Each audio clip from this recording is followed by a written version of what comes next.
That same night, Brian was scheduled to go to an art opening downtown. He didn't feel up to it. He was tired of driving, depressed over the loss of his painting, still reeling inside from the battering he'd taken from that lunatic who called himself a teacher. But at the last minute he decided that he would go. Wealthy people, the art patrons, his target audience, would be there, and he should go and mingle, suck up if need be, make himself known as an artist. So what if for the moment it was something of a pose? His intent was sincere, and besides, he was an excellent mingler. The party would bring him out of his funk. He thought. Gross. Exactly. The affair, a gallery opening, was scheduled from 5 to 8 in the evening, and Brian did not arrive until after 7. As he climbed the steps into the building, an old stone church that had been renovated, he saw a workman struggling with several cases of beer and wine on a dolly, and he thought, this will never be over by 8. I'd better call home, ask about her day, and how was the baby. Immediately he reconsidered. Every time he called home lately, the few times he got out, it had ruined his evening. His wife had become increasingly peckish since the baby had been born, and he'd lost his job, and she had to return to work, a wholly unforeseen and unavoidable combination of circumstances, in his opinion.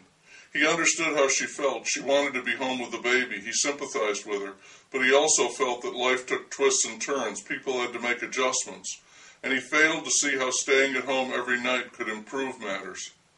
He decided against making the call. Let sleeping dogs lie. What did it matter if he was a few hours late? Late for what? She knew where he was and what he was doing. And, most certainly, he already knew. She did not approve. It was packed inside, a huge throng of smartly dressed people. Immediately, Brian relaxed. He was glad he'd come. It was a typical gallery opening. No one was looking at the work. The crowd was much too busy scrutinizing each other and being seen. Making the scene, Brian thought, an American preoccupation. He searched the crowd, a colorful crew, for a single person he knew, in vain. Then he saw someone, the young woman who worked for the gallery owner. He could not recall her name. Valerie? He'd come down and chatted several months ago when the final restoration work was being done.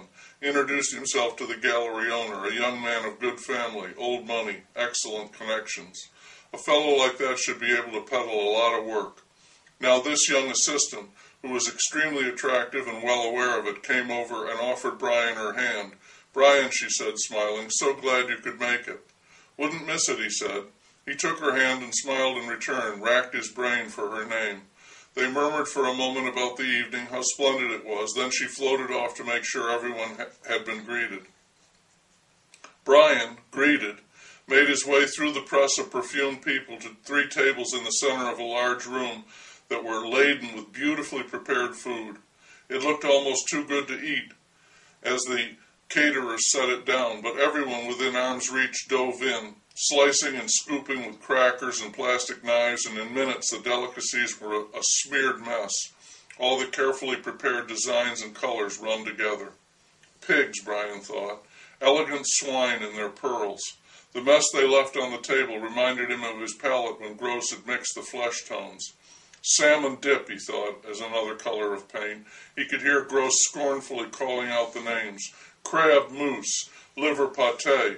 He laughed to himself and ate a wedge of cheese, some grapes, and pineapple chunks, aware that he must be hungry. He hadn't eaten since breakfast. In the center of the center table there was a huge porpoise sculpted out of ice. Brian picked up a glass of white wine beneath it from a host of poured glasses and wended his way over to the temporary bar, keeping an eye out for the gallery owner. He made small talk with a young black woman who was singing People. She turned out to be a young black man. A woman in a blue dress came up to Brian and stuck a sprig of parsley in the buttonhole of his shirt pocket. There, she said, now you're complete. Since she really was a young woman, so far as he could tell, he flirted with her. She said her name was Carla or Karen. He didn't quite catch it. She was a graphic arts designer. How graphic, Brian said, and she laughed. And you're an artist, she asked him. He said, yes, I am, doing his best to ignore the funny feeling when he said it. I thought so, she said. I can tell. She talked on for a while, and Brian decided that she was like most young American women he knew, an airhead, balloons, pretty but vacant. She said things purely for the effect they would produce, not because she believed what she was saying. She talked about the differences between American men and European men. She preferred the European, she said, and she showed Brian a picture of her boyfriend, an American, of course. He was wearing a bathing suit standing next to a jeep on a beach. Christ, were they all on beaches? I think I love him, she said, sounding unconvinced. He's my type, very physical. Brian excused himself right after she noticed his wedding ring. Oblivious to the crowd all around them, she took his hand as he turned to go, pulled in close to him, and kissed his ear. The sudden smell of her perfume seemed to melt his nerves. God, I wish you weren't married, she said. Brian smiled as if to say, me too, shrugged and walked away. Whew! That was unsettling, as well as gratifying. He wasn't used to passing up those opportunities. Imagine what Picasso would have done.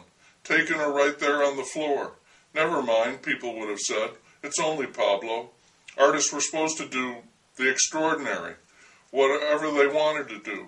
Their lives were other people's fantasies. Walking amidst a maze of people, heading nowhere in particular, Brian felt almost dizzy. He wondered what he was doing there, what he was really after. For a moment, in a vertiginous instant, he realized he was in a room full of strangers, wishing he was back home, in Ireland, in that pub he'd been trying to paint. Those were his people. That was his theme. He belonged there, not here. What was he doing here, among the purely fatuous? Then he remembered Joyce and Picasso, exiles who had to leave their land to find themselves. The thought comforted him.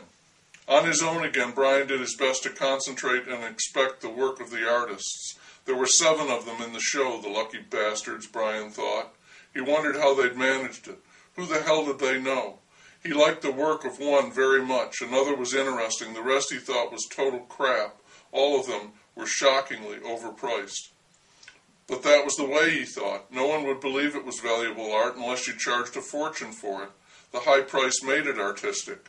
He noticed that several items had been sold. They were marked with red stars. He wished he could have shown some work. He might have paid a few months on the house and silenced his wife. A desirable combination. When he checked the time, it was after 11. He was one of the last ones to leave. That was not unusual for Brian. He hung around hoping to run into the gallery owner, but he never did see the man. Rotten luck. Outside the gallery, across the sidewalk, in the street gutter, the remains of the ice porpoise were melting away in the warm night air, its head up as if issuing a silent cry. What was it Stephen Dedalus had said, that art was a shout in the street? Brian had a fleeting thought of the melting porpoise as a work of art, performance art, a comment on beauty and impermanence. Then he chided himself. Get along, he thought. It's a silly ice fish.